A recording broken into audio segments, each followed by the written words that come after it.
مسئلہ یہ ہے، کیا طلاق مذاق میں بھی ہو جاتی ہے؟ کیا مذاق میں بھی نکاح ہو جاتا ہے؟ تو آج ہم اس متعلق اس مسئلہ کے بارے میں بات کریں گے۔ یاد رکھیے، ہمارے معاشرہ میں یہ دیکھا جاتا ہے کہ بعض عورتیں گویا جہالت میں آ کر میاں بیوی میں جب جھگڑا ہوتا ہے کسی بات میں، تو عورت مجبور کرتی ہے۔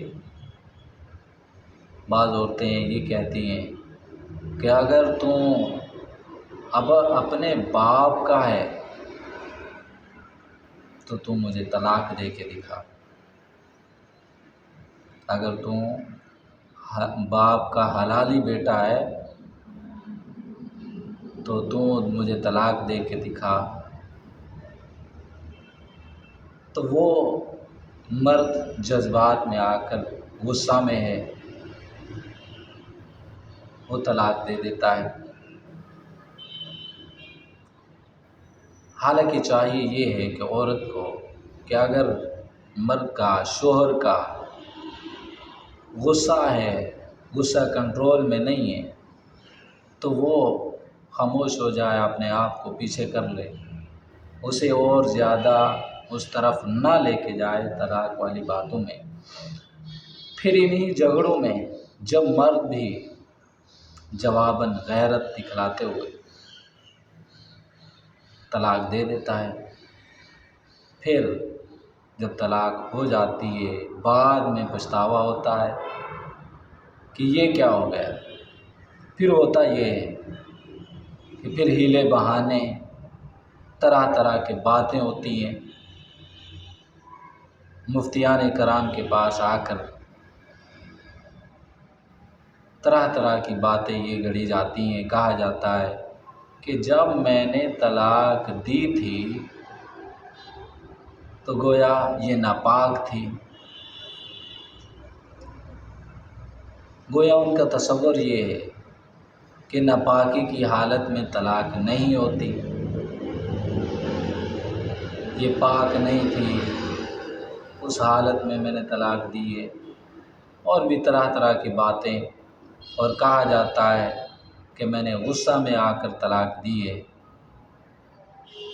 اور یا مذاق میں ہم نے طلاق دی ہے۔ تو بات یہ ہے کہ طلاق ایک ایسی چیز ہے کہ جو جس حالت میں بھی دی جائے، غصہ کی حالت میں ہو، مذاق کی حالت میں ہو، تو طلاق ہو جاتی ہے۔ گویا طلاق ایسی چیز ہے، گولی کی طرح ہے۔ اب بندوق سے گولی نکلی، اب جہاں گولی جس طرف گئی اس نے لگنا ہے، کسی نہ کسی جگہ کو لگنا ہے، وہ کسی آدمی کو لگ جائے، کسی جانور کو لگ جائے، کسی چیز کو بھی گولی لگ جائے تو وہ گولی رکتی نہیں ہے۔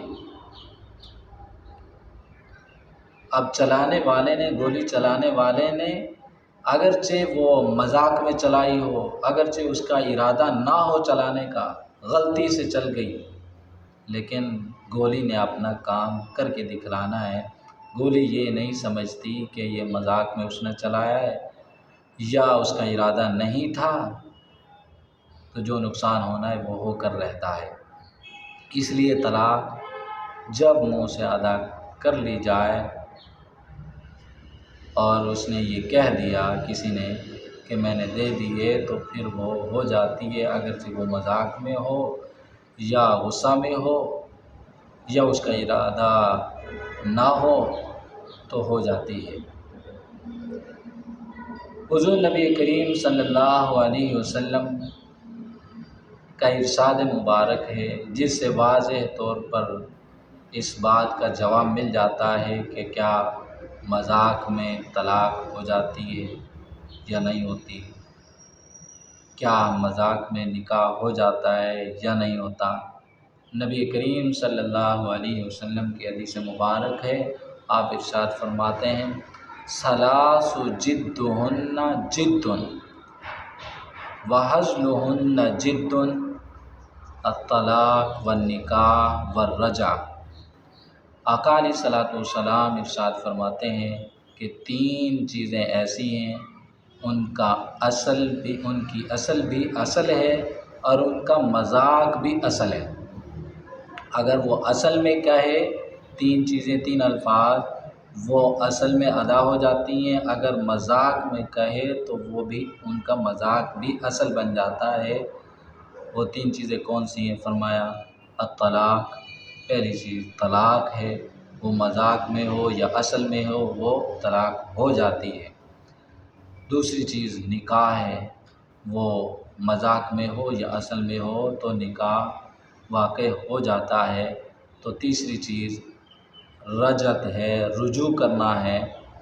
رجوع کا مسئلہ بھی ایک الگ بحث ہے کہ کسی آدمی نے شرعی طور پر شریعت کے طریقوں کے مطابق جو طریقے شریعت نے بتلائے ہیں کہ اگر کسی مجبوری میں کسی نے کوئی طلاق دینی ہے تو کس طرح طلاق دی جائے، تو اس کا طریقہ بھی بتلایا ہے کہ اس شرعی اصولوں کے مطابق ایک طلاق دی ہے اور اس میں پھر بعد میں وہ رجوع کرنا چاہتا ہے تو کب تک رجوع کر سکتا ہے اور کیسے رجوع کیا جاتا ہے، اس کی بہت تفصیل ہے جو انشاءاللہ بعد میں بیان کی جائے گی۔ اللہ تعالی ہمیں سمجھنے کی توفیق نصیب